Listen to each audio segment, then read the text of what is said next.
Agora, o que de fato me traz aqui, principalmente, irmãos, é a pastoral que nós publicamos no boletim da igreja nesse fim de semana, nesse domingo. Se você tem o aplicativo, depois confira lá, uma pastoral sobre a Igreja Presbiteriana do Brasil e a política.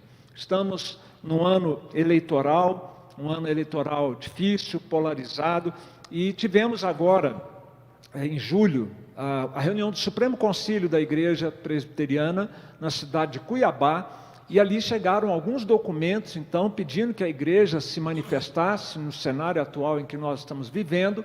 Inclusive, a mídia bateu pesado na igreja presbiteriana antes da reunião, com base num documento que não era a resolução da igreja, era um pedido de estudo do assunto, né? Agora sim nós temos a resolução da igreja, e eu tive o cuidado, então, de preparar para os irmãos um resumo desta decisão que foi tomada. Ela é bem extensa. Então você tem no aplicativo da igreja a decisão na íntegra e também um resumo dela na área de publicações. E temos no boletim um resumo do resumo, só para você ter uma ideia da envergadura desse documento, né? Eu achei que se eu deixasse só o resumo, talvez muitos não animariam a ler. E então nós fizemos essa síntese. E, de novo, a nossa igreja está em evidência nas mídias sociais, aí, pelas posições que nós temos assumido, e eu acho que é importante, então, que os irmãos saibam, né, do que está acontecendo, qual é a visão que a igreja tem sobre esse tema, e é uma maneira, o assunto nos chama à aplicação da mensagem dessa noite, do amor aos irmãos, e o tema da igreja esse ano, o amor permanece. Tudo passa, o amor permanece. Essa eleição vai passar, né?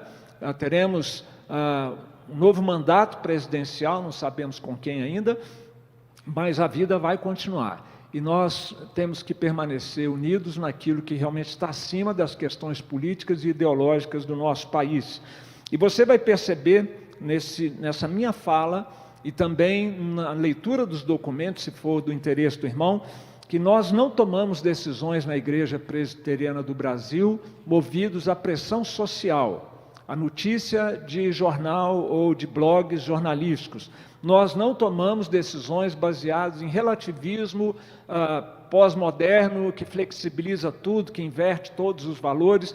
Nós não tomamos decisões baseadas no politicamente correto para jogar para a galera, como se diz, né, e agradar as maiorias. Mas nós nos pautamos como IPB pela palavra de Deus como regra de fé e de prática, e pelos símbolos de fé da nossa igreja, que expõem e resumem este ensinamento da palavra de Deus. Símbolos de fé que são o Catecismo de Westminster, o breve catecismo, a Confissão de Fé de Westminster, o breve catecismo e o Catecismo Maior também de Westminster. Com as posições que a nossa igreja vem tomando, com certeza nós vamos continuar apanhando nas mídias sociais, porque a palavra de Deus diz que aqueles que querem viver piedosamente, segundo a palavra de Deus, serão perseguidos. Então vai haver sim desagrado das posições da igreja, vai haver perseguição e talvez até desfiliação da nossa igreja à medida que os anos vão passando,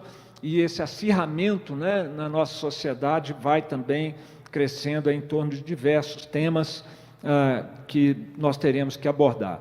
E eu queria aqui fazer então alguns destaques desses resumos todos que estão disponíveis para você na pastoral e também na área de publicações. Quero lembrar aos irmãos, e esse resumo é importante dizer, ele resume a posição da igreja por meio das suas resoluções nos últimos 100 anos. Isso é muito interessante. Esse não é um assunto novo para a IPB. Desde a década de 20, do século 20, que esses temas vêm sendo debatidos pelos concílios da igreja, e se você puder observar, vai perceber a coerência entre todas essas decisões.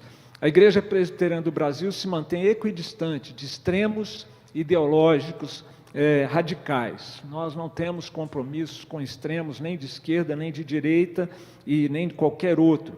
A nossa igreja defende a separação da igreja em relação ao Estado. Então a igreja não tem que se intrometer nas questões do Estado e nem o Estado nas questões da igreja.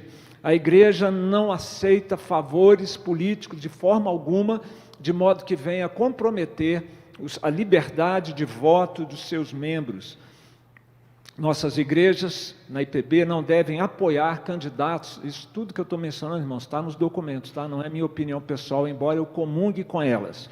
Igrejas não devem apoiar candidatos corruptos, que são contra a democracia, candidatos sem sensibilidade social ou candidatos que se manifestam nas suas ideias e conduta contrários à palavra de Deus.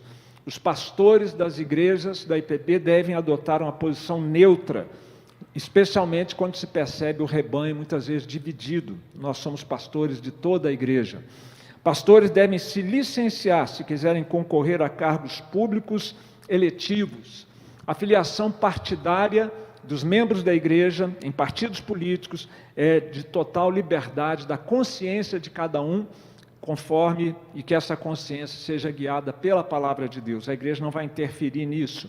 A IPB enfatiza que o comunismo ateu e materialista é incompatível, sim, com a Bíblia e com os símbolos de fé. A igreja, ao longo desses 100 anos, tem mantido essa posição. E os crentes, nós crentes, devemos interceder e participar do processo eleitoral e também pelas autoridades constituídas. E, finalmente, irmãos, o mais importante, a nossa esperança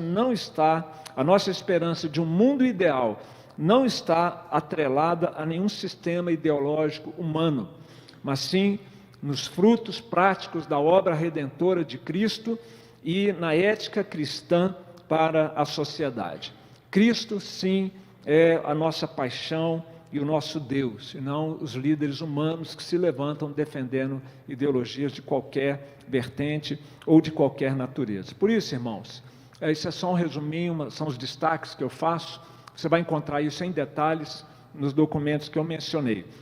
Mas então, eu quero chamar a IPN, a nossa igreja, os presentes, os que estão remotamente, quantos virem depois essa nossa fala, para que nós dediquemos esse mês de setembro agora a orarmos pela nossa pátria. Vamos orar em casa, nas nossas refeições, nas nossas devocionais, no culto doméstico, vamos orar nas reuniões da igreja durante esse mês, todas as reuniões que existirem, seja PG de mocidade, encontro de UPA, encontro dos pré-adolescentes, casais massas, todas as atividades da igreja. Vamos nos lembrar de orar pela nossa pátria, conforme a Bíblia ensina e a recente resolução do Supremo Concílio nos encoraja. E vamos fazer isso também, temos a oportunidade de fazer isso nas manhãs, a semana de oração pela pátria. A igreja está sendo convidada de amanhã até o dia 10 de setembro, nos horários que aí estão e no link que é tradicional da nossa sala de oração na igreja. Participem, vocês estão convidados, estamos todos convidados a participarmos desse momento de oração. E vamos orar com sabedoria, irmãos. Na hora da oração não é para fazer campanha política. Vamos orar com sabedoria e vamos pedir misericórdia a Deus, porque a teologia reformada nos ensina que quando um país tem um mau governo, é a mão de Deus pesando contra a nação. Então, se nós não tivermos bons governos, podemos ter certeza de que estaremos sob o juízo de Deus na pátria brasileira. Então vamos clamar a Deus que tenha misericórdia da nossa nação, que Ele nos dê um bom governo, que o novo mandato seja um mandato caracterizado por ser um bom governo. E eu também peço aos irmãos que nós conheçamos melhor a nossa igreja. Como eu disse, nós vamos tomar muita pancada, como uma igreja conservadora que nós somos, como uma igreja tradicional na doutrina, e nós tomamos decisões e temos práticas litúrgicas, administrativas, baseadas na palavra de Deus. E você acha que nós vamos passar ilesos a essa situação no mundo como o nosso, anticristão, declaradamente anticristão? Então conheça a sua igreja, nesse assunto leia a pastoral, se você sente necessidade de conhecer mais esse assunto. E vamos vigiar, irmão, não é tudo que vai sair na mídia que você deve já ir logo engolindo, como se isso fosse verdade, a verdade última. Dê um grande voto de confiança à sua igreja, antes de se deixar se influenciar por notícias muitas vezes maldosas, críticas, que vão circular por aí.